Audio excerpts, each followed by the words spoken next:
Mesdames et messieurs, bonjour et bienvenue sur le Gala TV. Alors c'est parti pour l'édition de ce mardi 11 octobre 2022. On démarre l'actualité avec l'affaire de la Poste Finance ici à Dakar. Alors comme vous voyez sur ces images, le sang qui coule à la Poste, des personnes venues manifester justement ce matin leur soutien à donc ces agents de la Poste. Ils n'ont pas été bien accueillis par les forces de l'ordre et là l'on nous informe aussi que tous les usagers ils sont convoqués demain, mercredi, à la grande poste de Dakar. Alors, comme vous voyez sur ces images, c'est pas encore le bout du tunnel avec ces agents de la poste. À présent, nous parlons de ces 12 personnes qui sont soupçonnées d'être impliquées dans l'assassinat de Imam Bassirou Mbaye, le muezzin de Yéyén. Elles ont été toutes inculpées et placées sous mandat de dépôt hier. Ils étaient devant le procureur et là on nous informe que le parquet a ouvert une information judiciaire sur la question concernant l'association de malfaiteurs, destruction de biens appartenant à autrui, coups et blessures volontaires et assassinat avec acte de barbarie. D'après Libération, le dossier est confié au juge du premier cabinet de Thiès et selon nos confrères toujours, si l'instruction confirme les faits incriminés, alors les mises en cause risqueraient la perpétuité, d'après toujours Libération qui donne l'information. Délivrance de visa, on a parlé également à l'ambassade de France au Sénégal. Aujourd'hui, des étudiants dénoncent une injustice concernant la délivrance de ces visas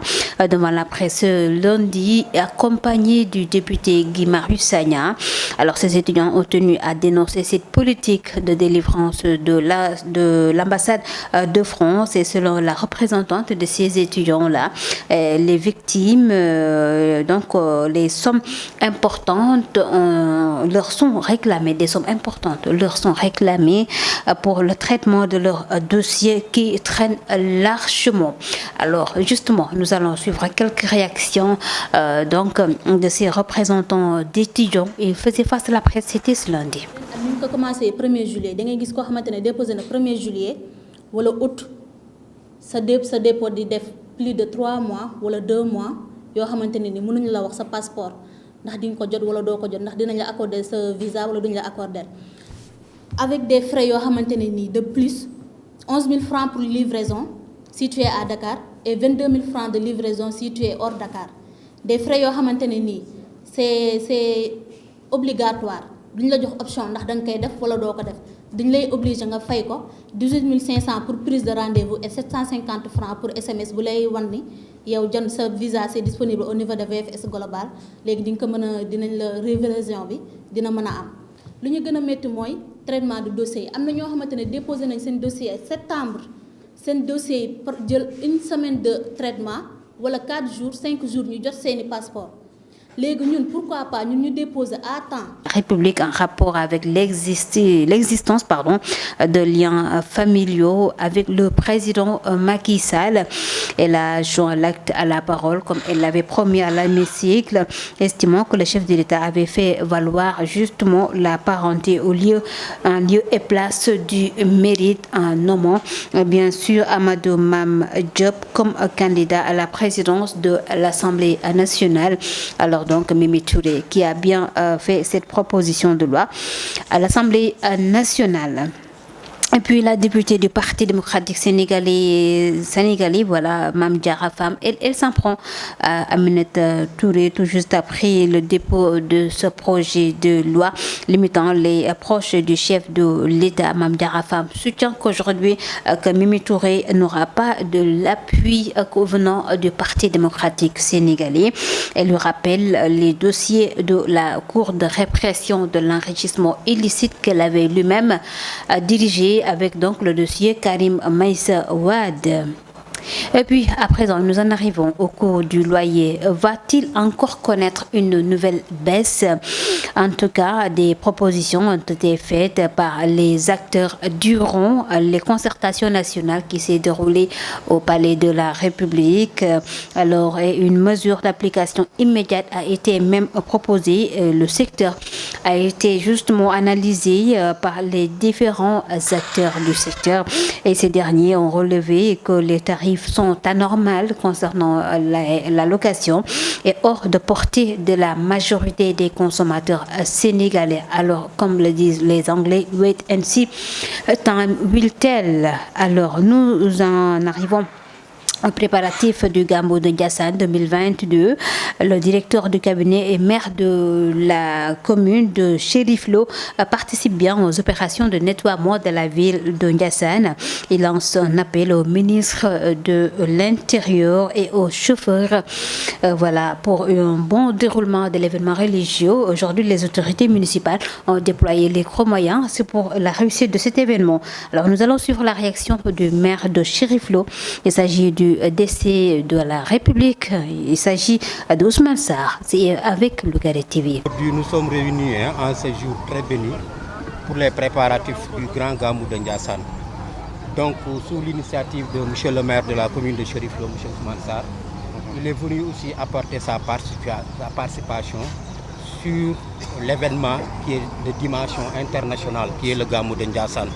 Il n'a pas attendu l'appel du marabout ni du président de la République. Mais voilà, mesdames et messieurs, ça n'est tout pour l'actualité sur Lougaré TV. Merci à vous tous de nous avoir suivis. La version Wolof, c'est tout de suite. mbokk yi xarit lu Lougaré TV bismillah ci xibaari dañ koy dooree lu jëm ci fële ca douane bu poste comme ni ngeen ko gisee ci image yi ñu gis ne nag kër googu de wàllum poste ñoom ñi nga ci ay rek jafe-jafe yu tar comme ni ngeen ko gisee ci image yi ñu mel ni rek deret bu bëri tuuru na fa tey jii ci suba gannaaw ay jàmmarloo yu amoon ci diggante takk der yi ak ñi ñëwoon rek bëgg a jàppale ñuy liggéeyee ci douane bu poste ñu nekk ñoom it ci ay jafe-jafe yu métti tey jii sax rek ñu ngi xamal ni ñoom usager yu poste yi ñëpp convoqué nañ leen niki suba foofee ca grande poste ba nekkee ca Ndakaaru ngir nag ñu waxtaanee ëllëgu kër googu nga xam ne bu ñu moywul dina ci suux lay jëm ci noonu la ñuy rek dem ci xibaar yi wax lu jëm ci fukki nit yaak ñett wala ñaar ñi nga xam ne jàpp nañu ne seen loxo jugul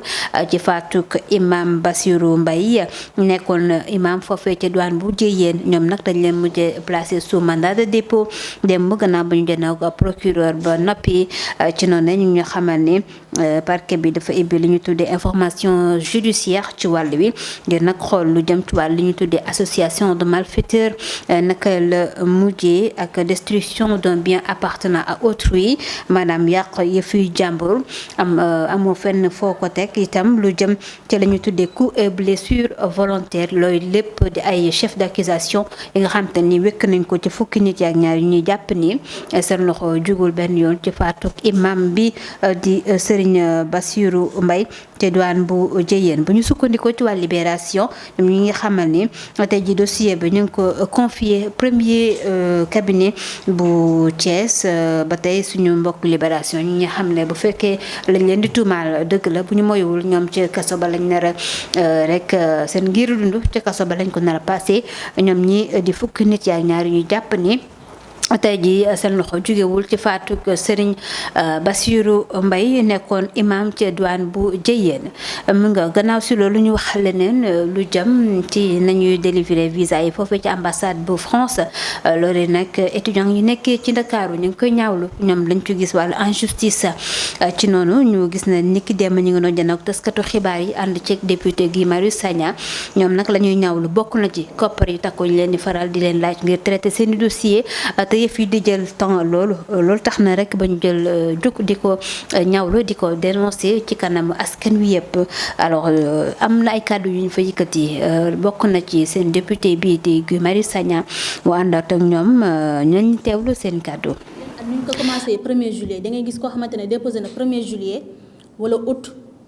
sa dépôt di def plus de 3 mois wala 2 mois yoo xamante ne ni mënuñu la wax sa passeport. ndax di nga ko jot wala doo ko jot ndax dinañ la accorder sa visa wala duñ la accorder avec des frais yoo xamante ne nii de plus 11 000 francs pour livraison si tu es à Dakar et 22 000 francs de livraison si tu es hors Dakar des frais yoo xamante ne nii c'est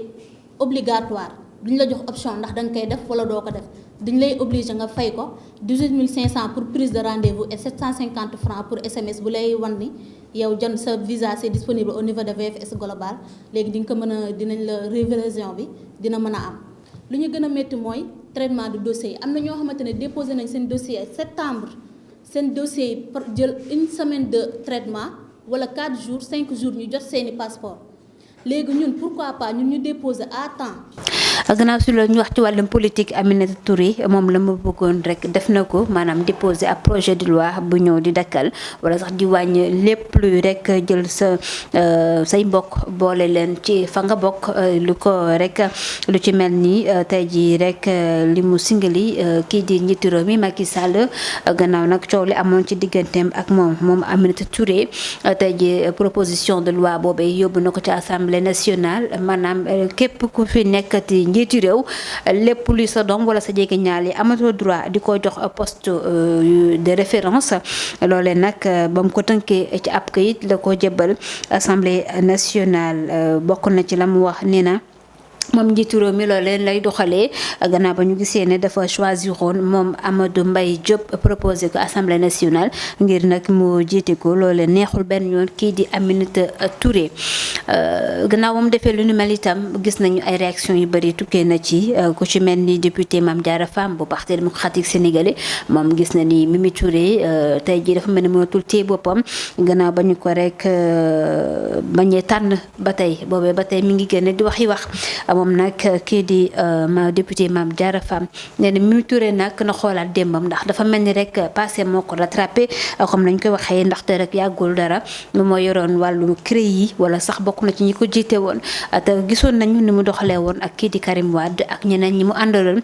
ci nañ leen doon attee te dara nekkul woon ci yoon moom Mame Diarra Fam di ko xamal ni Mimi Touré ñoom Parti démocratique sénégalais duñ ko mës a jàppale ci proposition de loi ba mu bëgg a jàllale foofu ci assemblée nationale. gannaaw si loolu xibaar dañuy ñëw wax lu jëm ci wàllum loyer bi ñu ngi rek mandat ni atum 2023 mënees na ko wàññi di bokk ci proposition yi nga xam te ni defal loon nañ ko njiitu réew mi gannaaw waxtaan yu am solo ñu amaloon foofu ci palais de la république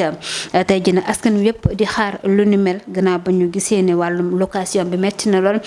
ci njaboot yi également lu jëm ci rek nañu koy fayee dafa mel ni tey jii rek njaboot yu bëri entenduntuñu la nga xam ni moom mooy tukki ci wàllu location ba tax rek ñu samp ab laaj ndax mënees na njort nii rek mën na am ñaareelu wàññeeku gu am ci location google yi.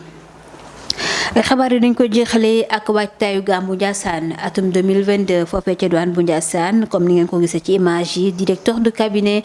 bu njiitu réew mi itam di maire bu commune Chérif Lo moom ma nga woon ci rek waajtaay gi gannaaw ba ñu gisee ne maire bi génne na rek ay matériel ngir nag ñu mën a setalaat dëkk ba ngir mën a rek